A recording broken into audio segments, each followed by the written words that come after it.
Let's talk about Joker 2 Folia though. Apart from others, I like this movie very much. Personally, I think that this movie does not deserve the hate that it's getting. All we just need to understand the point, what makers wanted to show us through movie. How much it takes to become a villain. A guy who got bullied by others, all he wanted just a person who needs him, who understands him.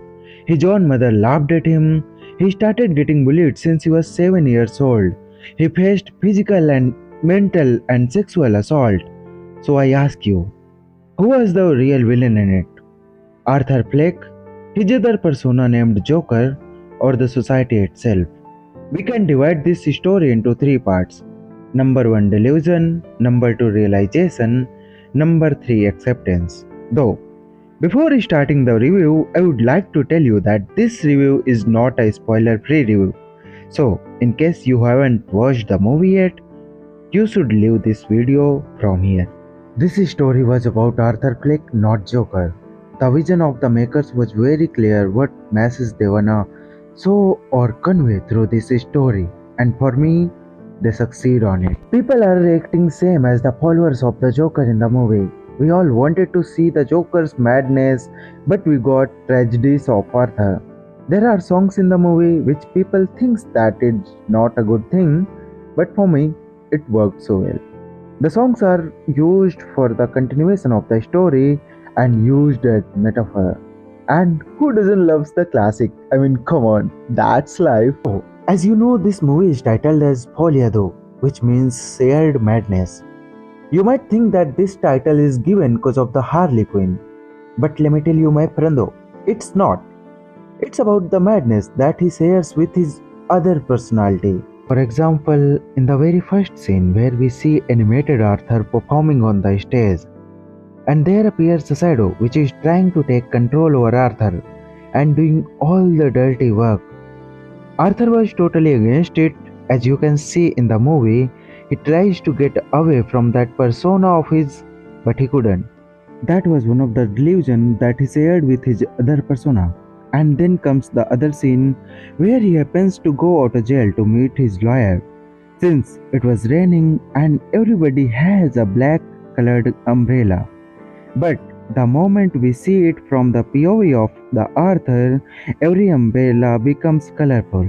That shows how he is imagining things by himself. In the meantime, we get to see the surrounding and how they are affecting Arthur.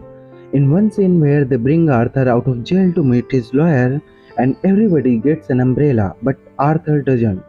And every officer around him mocks him and treats him so badly. For example, in one scene, officer beats him and asks the other guy to kiss him and makes fun of it. And like after this first statement about jailer, they almost beats him to death. All his life, everything that he wanted, just one stare. A stare of hope. And that's what happens when he meets Harley Quinn. He forgets every bad thing that was happening around him, even the death of his own. And they convey it through songs so well. When he sings, "For once in my life, there's someone who needs me." Even after getting the info about his assassination, he was happy about the fact that there is someone who needs him.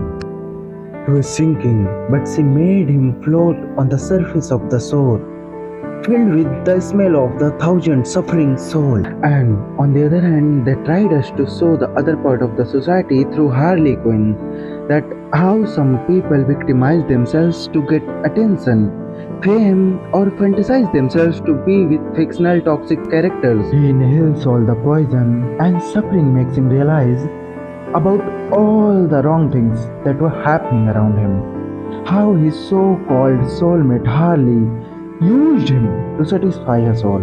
How everything he was doing and thinking was true, but himself he wasn't.